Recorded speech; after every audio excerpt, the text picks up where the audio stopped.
Today, we're going to find out the truth behind one of Star Citizen's greatest myths. Do ship weapons and components actually affect movement performance? Let's dive in and find out. How can we make the most out of our machines? Star Citizen is a game full of depth and ever-changing factors. New to the game in Alpha 3.18 are racing missions and a reputation-based career path.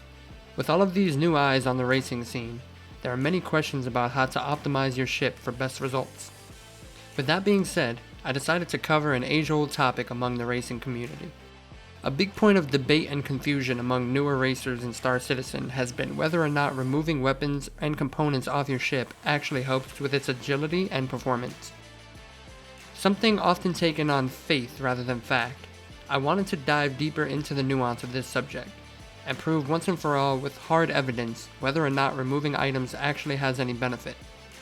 In my search, I turned to the holy grail of racing information, the XGR racing community.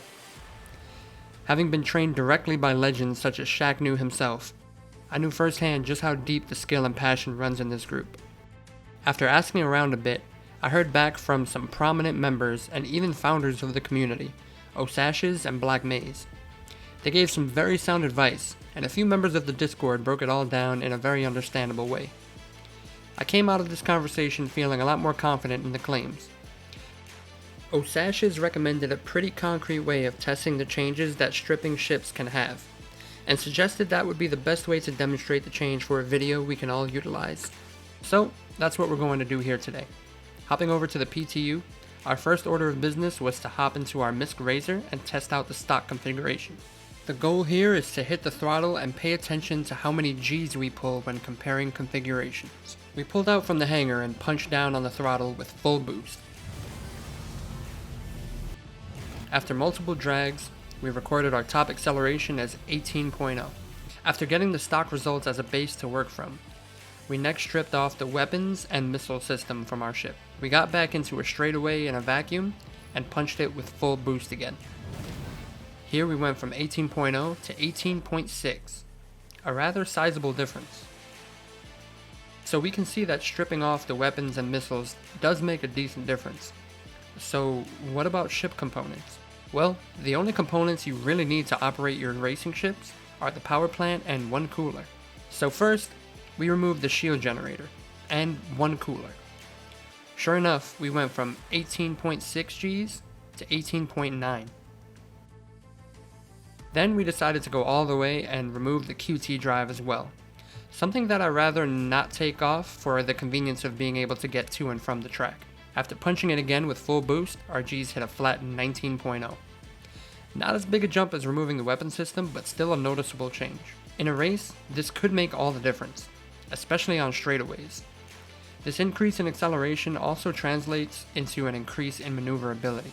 Because your ship starts moving faster in any one direction, that means your turning will be that much quicker in that direction. It should also be noted that this effect has diminishing returns on larger, heavier ships. As pointed out by Black Maze, this is because the effect is greater on lighter ships, because the components make up more of that ship's mass.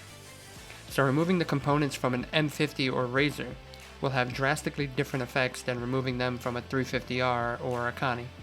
350R being probably the heaviest racing ship. During these tests, I also tried a few maneuvers and 180s, but this would all boil down to me just explaining how it feels and not so much hard tangible evidence as in the case of acceleration values. But without a doubt, if your acceleration is improved, your turning and handling will follow suit. So in conclusion, the answer is yes. Stripping off weapons and components does make a noticeable difference in small ships' acceleration and thus maneuverability. Weapons appear to create the biggest change. However, components clearly make a difference too.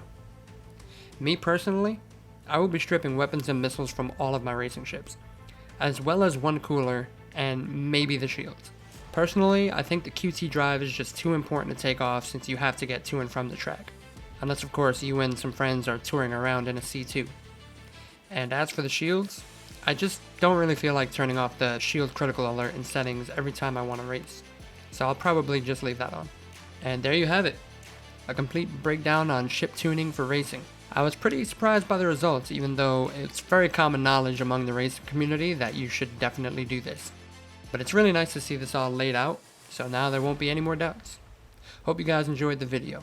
Don't forget to like, favorite, subscribe, and if you're interested in the Drake Vulture with LTI, just be a subscriber and pop on over to my Twitch channel at twitch.tv/the5star.